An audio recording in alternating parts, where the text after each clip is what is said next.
Hello guys, welcome sa channel ko. So, meron akong video gagawin na yung solar panel ko na 2 piraso which is naka face south sa ngayon is ilipat ko siya sa kabilang side. So, sa kadahilanan na ngayon is November. So, hanggang February siguro ata is yung position ng araw is naka more on south. Kaya yung naging epekto sa solar panel ko ngayon is nagkakaroon ng shadings ng bahagya.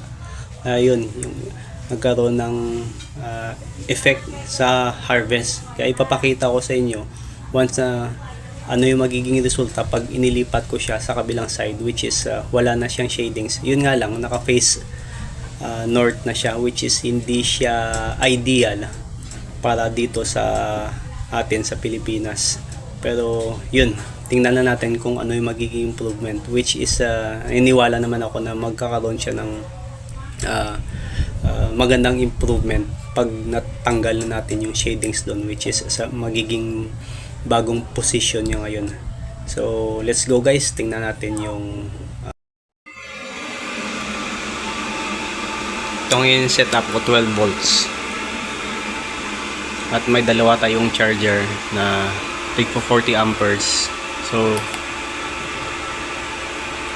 yung 40 amperes kada isa is meron tayong 500 watts na solar panel na inilagay. So sa ngayon time check muna tayo 7:27 and napakahina ng hina-harvest ngayon. Yung isa is 25 watts, isa is 83 watts. So mayroon tayong problema dito dahil yung panel natin dun sa taas since November ngayon medyo papunta ngayon sa south or nakaposisyon ngayon sa south yung araw, kaya mayroong shadings doon na naapektuhan yung efficiency or yung harvest ng solar panel natin. Kaya ngayon titingnan natin 34 watts at 67 watts. So mamaya akyat tayo dun sa bubong at tingnan natin kung gaano ba kalaki yung shadings dun. So 6:28, so mga 7:30 ngayon akyat tayo, titingnan natin dun, and mamayang hapon or tanghali titingnan din natin yung shadings doon or yung solar panel kung gaano ba kalaki yung shading doon, bakit medyo maliit ngayon yung harvest natin. And then bukas or mamayang hapon ilipat natin at bukas check natin kung ano ba yung improvement. So hopefully hindi uulan bukas para ma-check natin kagad yung efficiency nito or yung effect kung ilipat natin na walang shadings.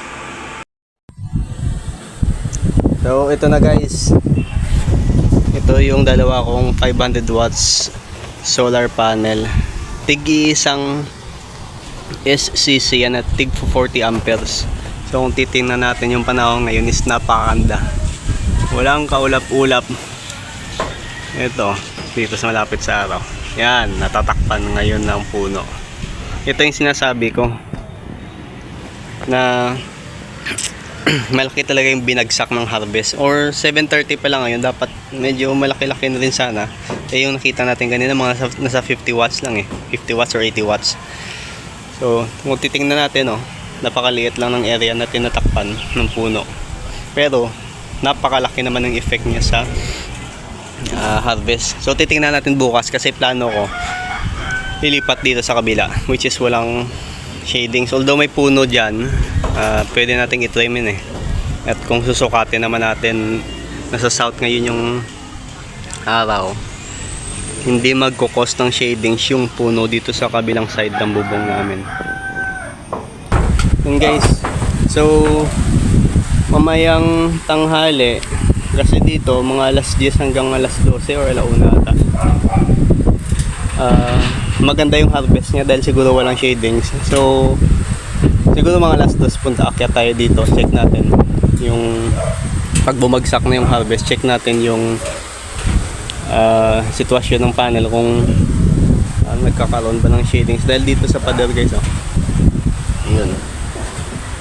Hindi ko nakalkula na maapektuhan pala nito. Although alam natin yung orientation ng sun pag kung anong buwan siya, pero hindi ko na-estimate wala kasi akong pangsukat ng angle dito sa bubong. Kaya tinansya ko na, and then lipat na natin bukas dito and check natin kung ilan ba yung effect niya o ilan yung in-improve na harvest.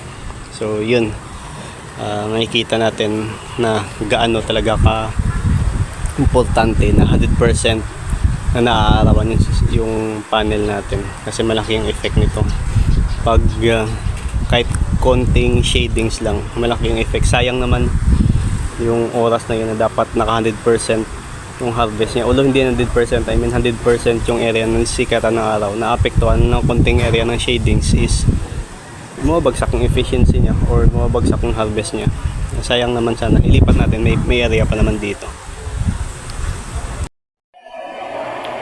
Okay, update tayo. Time check 1:50 PM.